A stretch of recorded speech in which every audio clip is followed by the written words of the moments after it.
Kaune socialliberalai jau 2 kadencijas nebuvo valdžioje ir jūs esate irgi politikoje, galima sakyti, naujokas. Kaip įsivaizduojate, galės pakeisti šią situaciją? Ar galite ją pakeisti kaip nors? Juk vienas laukia ne karys.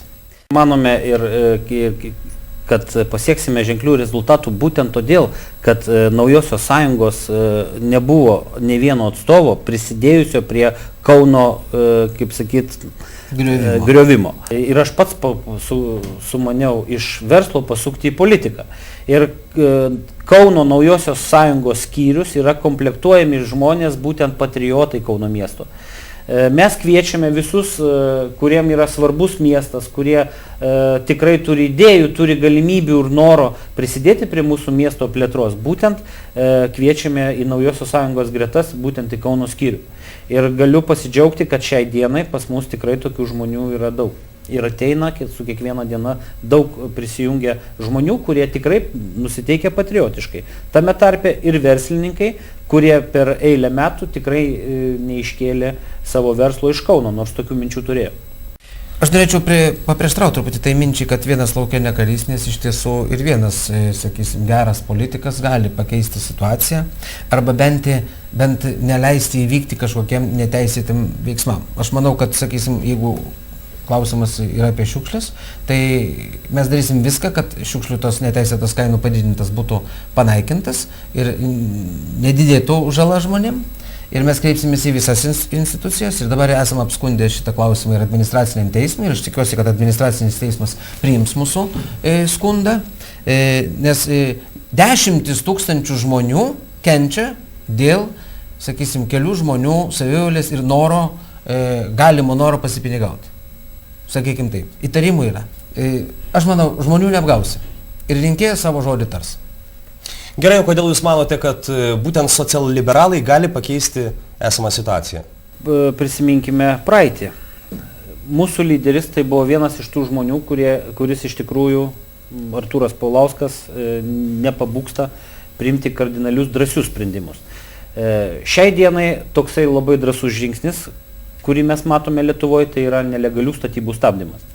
Nei vienas ministras iki šiol buvęs nesiryžo žengti šio žingsnio. Ir tai iš tikrųjų užduoda gerą toną politikams, tai yra kaip ir pavyzdys. Mes be abejo einam tuo pačiu keliu. Mūsų, sakykime, partijos vidurkis amžiaus yra gerokai žemesnis nei imant, sakysim, tokių partijų kaip socialdemokratai ar netgi tie patys konservatoriai. Aš gal pasakysiu, Kauno rajone socialdemokratų ir konservatorių koalicija, tai yra valdančioji dauguma, amžiaus vidurkis virš 60 metų, 65 berods. O jūsų amžiaus vidurkis? O mūsų amžiaus vidurkis yra 30 keli. Sakykime, jauni, energingi, bet dar neturintys patirties. Mes turim patirties ir mūsų abudu tarybos nariai, abudu, su 2 aukštaisiais ir vienas magistras, kitas magistratūrai. Tai negali tuo pasidžiaugti nei viena partija esanti taryboje. Mes galim padaryti teigiamas permainas, o antrinant Edvardui, tai galiu pasakyti, ne tik tai nelegalios statybos, tik tai naujajai sąjungai prisijungus prie valdančiųjų, pajudėjo mokytojų atlyginimai.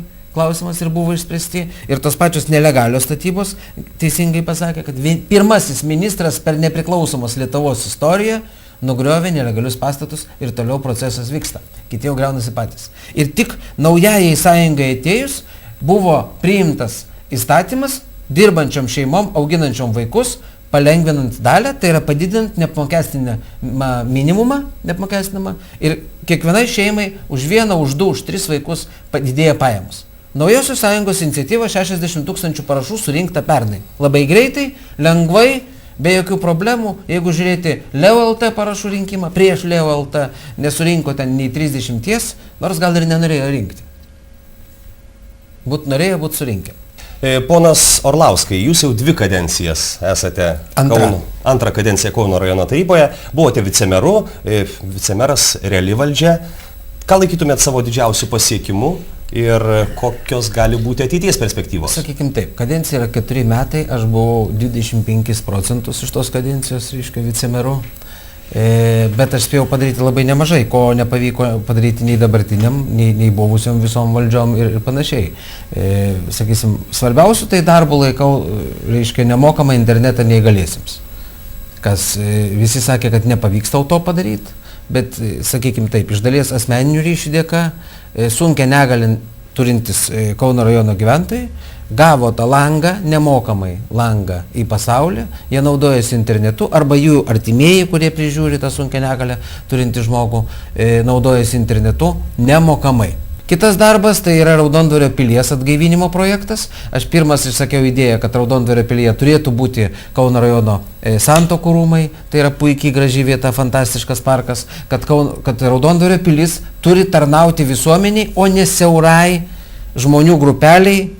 Sakykime, ypatingai šitam klausimui priešinosi konservatoriai, kryžium net gulė, nelabai gerai palaikė ir socialdemokratai, bet dabar situacija tokia, kad Kauno rajonui pilis yra perduota ir prasidės šitie teigiami poslinkiai, tai bus, sakysim, ir mero reprezentacinė salė, svečiam priimti, Santuokų rūmai ir visi kiti dalykai. Tai ta mano idėja ir man džiugu, kad aš pradėjau, o dabar tęstinumas kažkoks yra. Kitas dalykas buvo paprastesnis, Raudondvario gyventojai paprašė bankų skyriaus miestelė, nes jiems važiuoti į miestą mokėti mokesčius kartais išeina brangiau, negu kiek turi ten, sakysim, šiukšlį išvežimą sumokėti. 1,5 litro už šiukšlės mokėti reikia, važiuoja, reiškia, į miestą, sumoka dar 5 litus, dar bankui sumoka, tai gaunasi brangu. Pavyko įgyvendinti ir šitą projektą ir atsirado banko skyrelis Raudondvaryje, tai tik tai, sakykime, su dideliu pasipriešinimu, net buvo skundas parašytas STT, kad aš piktnaudžiaudamas tarnybą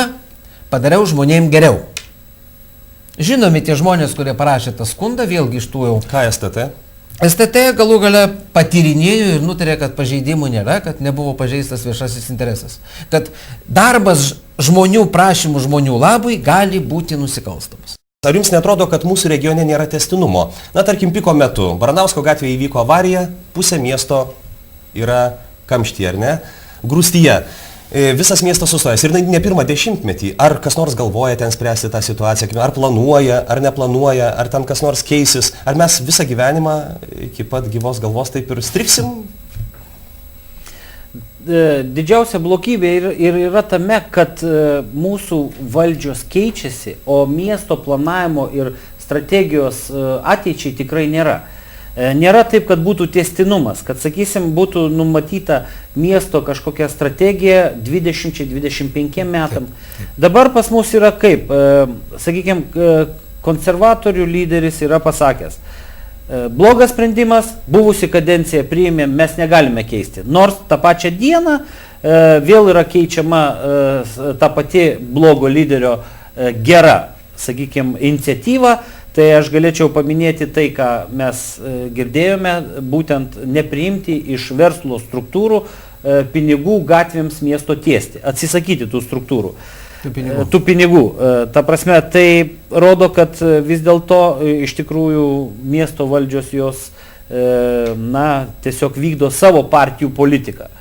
Ta prasme, ir neatsižvelgdami nei į tai, ar tai miestui naudinga, ar tai nenaudinga. Taip tikrai neturėtų būti ir, sakykime, būtent socialliberalai šitoj vietoje yra daug demokratiškesni ir mes siekiame, kad iš tikrųjų pirmiausiai miesto poreikis, miesto nauda ir miestiečių nauda yra aukščiau visko.